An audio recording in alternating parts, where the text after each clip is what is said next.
continue avec le tarot, mais cette fois-ci avec le vice-versa. Et on regarde des informations. Allez, on a la carte numéro 9, l'ermite. Allez, vous êtes en train de vous apercevoir du chemin, du parcours.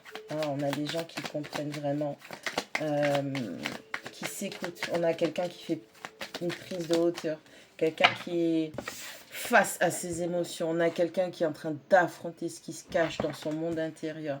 On a quelqu'un qui est en train de vraiment mettre la lumière sur le chemin qui a été parcouru et qui est à parcourir encore.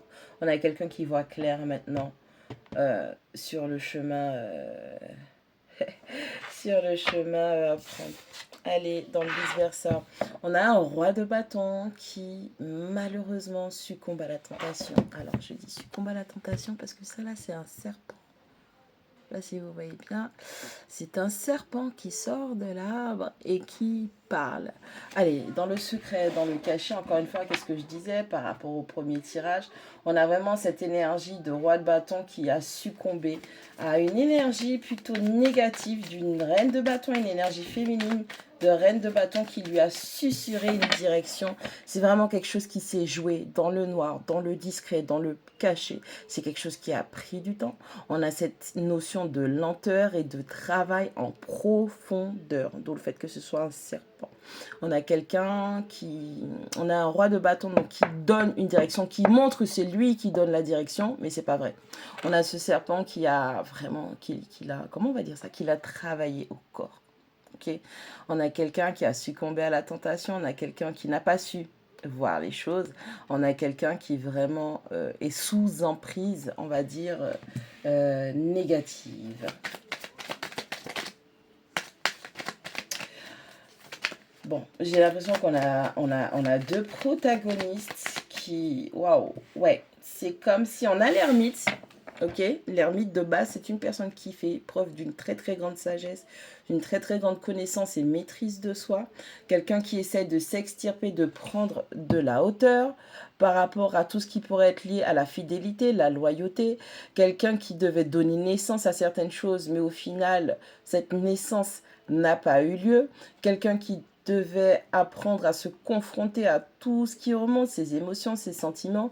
Quelqu'un qui ne savait pas où aller, dans quelle direction aller. Une personne qui malheureusement avait l'impression qu'il n'y avait que des obstacles parce qu'elle ne voyait pas le parcours, d'où le fait des montagnes.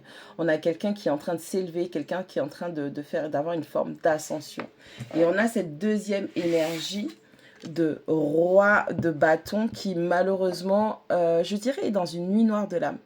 On parle de dépression, on parle de déconnexion spirituelle et physique, on parle de désalignement. Pourquoi? Parce qu'il y a une espèce d'énergie féminine qui le travaille, parce que c'est le roi de bâton, qui le travaille au corps, qui joue dans son mental et qui lui susurre des choses, qui lui donne des conseils qui sont sûrement mal avisés.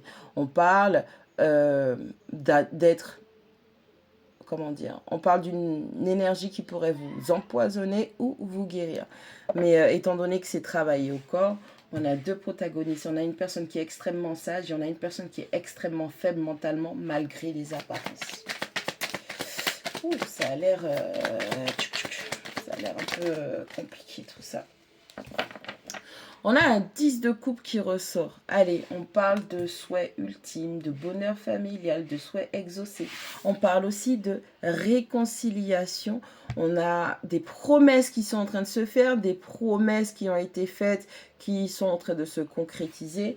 On est vraiment face à la réalisation de promesses.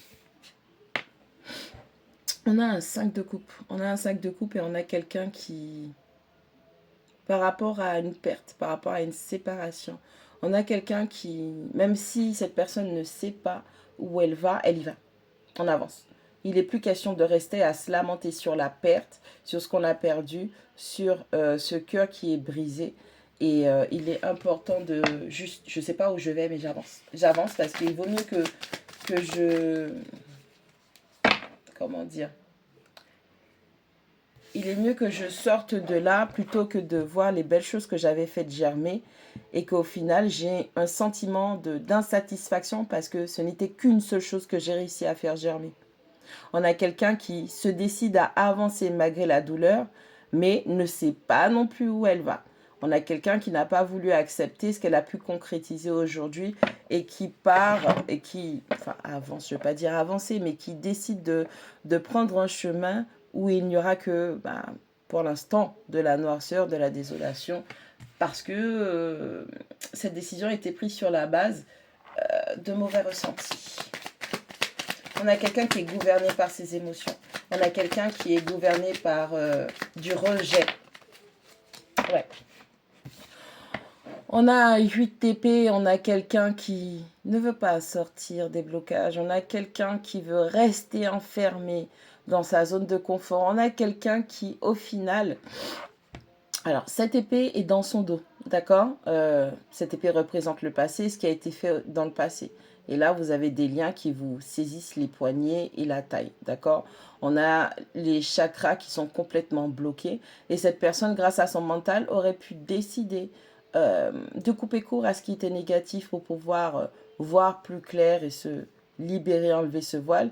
Mais on a quelqu'un qui se complaît dans ces blocages. On a quelqu'un qui utilise ces blocages comme excuse. On a quelqu'un qui ne veut pas avancer et qui est à ce moment-là incapable de voir que le soleil s'est déjà levé pour elle. On a une personne qui... Ouais.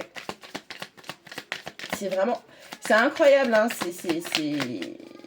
C'est comme si le tirage, on parlait d'une personne, d'un autre protagoniste et du lien. La preuve. On a un 9 de bâton qui parle d'être blessé, d'avoir bataillé. On a beaucoup souffert, mais par ego, on ne veut pas lâcher. Waouh. Il y a une question d'ego là. Bon, on a une personne qui fait preuve de sagesse, qui essaie d'affronter ses émotions. On a quelqu'un qui essaie de relever la tête avec l'ermite et avec le 5 de coupe qui prend des décisions malheureusement sur la base de ses regrets et ses mauvais sentiments. On a une autre personne qui...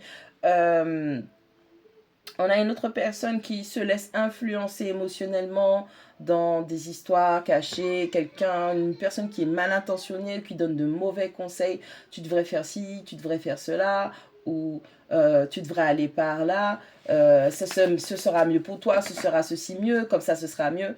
Et pourtant c'est quelqu'un même qui ne sait même pas où elle va et qui se complaît dans ses blocages. Et dans le lien, on a... les deux qui souhaitent exaucer des vœux, on a les deux qui souhaitent se réconcilier, ou des souhaits de réconciliation, de construction de famille, de but, sauf que malheureusement, ce sont des personnes, les deux protagonistes ne sont pas du tout guéris, et ce sont des personnes qui luttent, qui continuent à tenir, qui continuent à lutter sur la base de leur ego. Bon, qu'est-ce qu'on a d'autre ? On a la tour qui tombe. Hein. De toutes les façons, si ces décisions-là continuent à être prises, ces directions sont prises sous la base de mauvais jugements, eh ben, ça ne va faire que tomber. On a la carte de la tempérance qui ressort. Et encore une fois, hein, vous voyez, on a la petite rose qui a poussé pour le 5 de coupe. Et on a cette même rose qui vous dit que, avec la carte de la tempérance, mets de l'eau dans ton vin parce que ce qui se passe, c'est que tu es protégé. Tu es protégé, tu devrais apaiser tes émotions. Prends le temps de vraiment diluer les choses négatives. Encore une fois, hein, on a un 8 de coupe, on a quelqu'un qui sait qu'il lui manque des choses, mais on a quelqu'un, encore une fois, c'est comme le 7 de coupe. Le 7 de coupe, c'est être face à des illusions, se mentir. On a des gens qui vous font miroiter des choses. Mais cette fois-ci, avec ce 8 de coupe, on a quelqu'un qui sait ce qui lui manque, mais la personne ne sait pas quoi choisir. On a quelqu'un qui est complètement perdu. Encore une fois, on a une personne qui est en train d'essayer d'affronter ses sentiments et ses émotions, mais qui prend des directions ou prend des décisions par rapport à sa perte et ses blessures au lieu d'apaiser ses émotions. On a un autre protagoniste qui se laisse carrément influencer à prendre des décisions, à prendre des directions, et pourtant ce sont juste des blocages et des personnes mal intentionnées, une personne mal intentionnée qui conseille. On a quelqu'un qui sait ce qui lui manque, mais cette personne est incapable de choisir vraiment une direction. C'est un bordel. C'est un bordel. Et puis dans le lien, on a un cavalier d'épée qui dit que normalement, chacun de votre côté, vous devriez lutter, défendre votre point de vue. Si, faut pas croire, hein, le roi de bâton, il sait très bien ce qu'il veut. L'ermite, il sait très bien ce qu'il veut parce qu'il est face à tout ce qui a pu causer certains dégâts dans sa vie. Et le roi de bâton, c'est une énergie normalement qui est assez solaire, d'accord? C'est du bélier, c'est du lion, c'est du sagittaire, qui n'est pas fait pour être mis dans le noir, qui n'est pas fait pour être coincé. Mais malheureusement, eh ben, il y a une énergie féminine qui connaît vos blocages et qui les utilise contre vous, puisque ça se fait dans le noir. Que ce soit des craintes, que ce soit des désirs, que ce soit des envies de créer une famille, que ce soit par rapport aux blessures que vous avez, que ce soit par rapport au type d'idée, au type de mentalité que vous avez, vous êtes malheureusement sous emprise négative. Et en plus de ça, bah, peut-être que cette personne, cette ermite, le conseil qu'on lui donne, c'est de regarder de plus près à l'intérieur d'elle parce que il y a encore beaucoup trop de colère. Beaucoup trop de colère, beaucoup trop de déception. Et de toutes les façons, quand tu fais les choses sur la base de déception, tu prends des décisions sur la base de déception, tu ne fais qu'accroître cette déception. Bon courage à vous, hein.